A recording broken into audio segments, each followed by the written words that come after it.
pessoal, beleza? Continuando aqui com os impostos dos municípios e também do Distrito Federal, chegou a vez do ITBI ou ISTI. Me acompanhe aqui. Galera, então vamos falar aqui do ITBI ou ISTI. É o Imposto sobre Transmissão Intervivos, a qualquer título, por ato oneroso, de bens imóveis, por natureza ou acessão física, e de direitos reais sobre os imóveis, exceto os de garantia, bem como cessão de direito à sua aquisição. O que é isso? É o conhecido ITBI. Em algumas legislações municipais também encontramos a redução desse imposto na sigla ISTI. Então pode ser ITBI ou ISTI, não se espantem. Previsto na Constituição Federal, artigo 156, inciso 2 e parágrafo 2º, CTN 35 a artigo 42. Uma advertência aqui, que em 88, com a nossa Constituição atual, o contribuinte houve por bem repartir ou bipartir a transmissão de bens, de modo que a gratuita ficou reservada para os estados e Distrito Federal e a onerosa aos municípios. O que isso quer dizer? Que a Constituição Federal atribuiu, nós já vimos, o ITCD ou ITCMD aos estados e municípios. Então, a transmissão a título gratuito. E a transmissão a título onerosa é o ITBI e o ISTI, que ficou para os municípios e também para o Distrito Federal, já que o Distrito Federal não tem divisão em municípios. Então vejam, só que quando a gente fala de ITCD ou ITCMD, o aspecto material do fato gerador é muito mais amplo, né? Porque é bens de qualquer natureza, a título gratuito. Aqui no ITBI, vejam que é só sobre a base material dele, o aspecto material do fato gerador são apenas os imóveis e os direitos reais de garantia.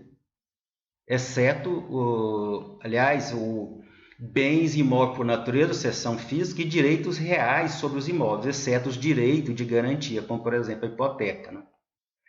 Então, qual que é a base material do ITBI ou ISTI? Bens imóveis. E também certos atributos da propriedade, como, por exemplo, o usufruto. Também, como intervivos, e se for por ato oneroso, sim, pode incidir o ITBI ou ISTI. A base de cálculo também é o valor venal do imóvel, ou o valor, do direito real sobre esse imóvel. O contribuinte do ITBI ou do ISTI, o segundo CTN, que essa matéria tratada no CTN está um pouco desatualizada, ela ainda é uma norma antes da Constituição de 88, que esse tributo pertencia todo aos estados. Então, ela dizia lá que a base de cálculo é o valor venal, está correto, e que contribuinte qualquer das partes envolvidas ali no negócio jurídico. Então, como que a gente vai saber que é um contribuinte? Tem que analisar a legislação dos municípios e do Distrito Federal. Regra geral, o contribuinte é o adquirente, porque ele é quem tem maior capacidade contributiva e mais, o imóvel ficará com ele, ou o direito real sobre o imóvel ficará com o adquirente. Regra geral, quem paga esse tributo é o adquirente.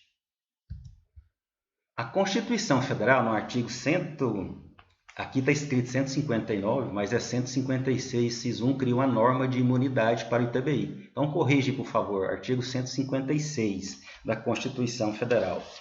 Que ela diz, essa norma diz o seguinte,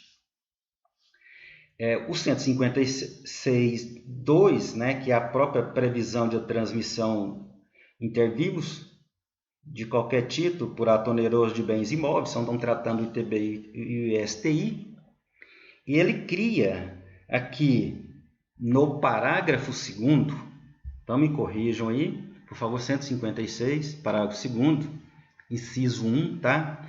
Que o imposto previsto aqui, que é o ITBI e o ISTI, não incide sobre transmissão de bens ou direitos incorporados ao patrimônio de pessoa jurídica em realização de capital. Então, o sócio pode integrar o capital social de uma empresa por meio de bens imóveis. Não incide, nem sobre a transmissão de bens ou direitos decorrentes de fusão, corporação, cisão ou extinção da pessoa jurídica, salvo se, nestes casos, a atividade preponderante do adquirente for a compra e venda desses bens ou direitos, locação de bens imóveis ou arrendamento mercantil. Então, a imobiliária não vai gozar desses favores fiscais, dessa norma de imunidade do ITBI, previsto no artigo 156, parágrafo 2º, inciso 1. O que chama atenção nisso? Quando fala que é atividade preponderante. Então, como que a gente vai saber se a atividade é preponderante ou não? Analisando o CTN, que tem uma regra lá que diz que 50%, 2 anos antes, 2 anos depois, só vocês analisarem lá. E tem jurisprudência interessante a respeito desse tema. Vejam, o STF assim interpretou essa norma de imunidade, lá no tema de repercussão geral 796. A norma não imuniza qualquer incorporação de bens ou direitos ao patrimônio da pessoa jurídica, mas exclusivamente o pagamento em bens ou direitos que o sócio faz para a integralização do capital social subscrito. Portanto, sobre a diferença do valor dos bens imóveis que superar o capital subscrito a ser integralizado, incidirá o ITBI. Veja a interpretação restritiva que o Supremo Tribunal Federal fez a respeito dessa norma de imunidade. E, regra geral, as imunidades são amplas, tem até súmula do Supremo Tribunal Federal sobre isso. Imunidade para o e-book e tantos outros na matérias, inclusive em alguns itens necessários para a produção física de livros que têm imunidade. Nesse caso, o Supremo restringiu o alcance da norma imunizante. Outra questão também é qual o momento, qual o elemento temporal do ITBI ou ISTI. Vale dizer, quando ocorre o fato gerador do ITBI ou ISTI? Segundo o Supremo, no tema também de repercussão geral 1124, o fato gerador do imposto somente ocorre com a efetiva transferência da propriedade imobiliária, que se dá mediante o registro no cartório no CRI, no cartório de registro de imóveis.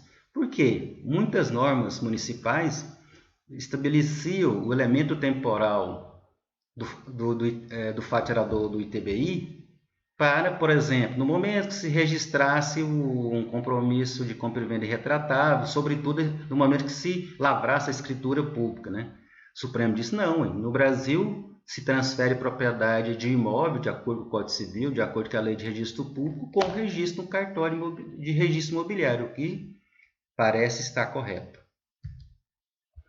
Tem esta súmula aqui também, 656 do Supremo Tribunal Federal, que diz que é inconstitucional a lei que estabelece a alíquota progressiva para o ITBI, com base no valor venal do imóvel, que é a base de cálculo. Por que isso? Porque para o IPTU já vimos que tem a progressividade, pode ter variação de alíquota, no ITBI não tem essa previsão constitucional. Embora por quê? Será que nos impostos reais, por exemplo, não poderia observar o princípio da capacidade contributiva? Porque o Supremo Tribunal Federal tem outras decisões em que ele aplica o artigo 145, parágrafo 1º da Constituição Federal, que se refere à capacidade econômica do contribuinte ou capacidade contributiva do sujeito passivo da relação jurídica tributária. Então, mas a Constituição Federal é fato, não prevê progressividade para o ISTI ou ITBI.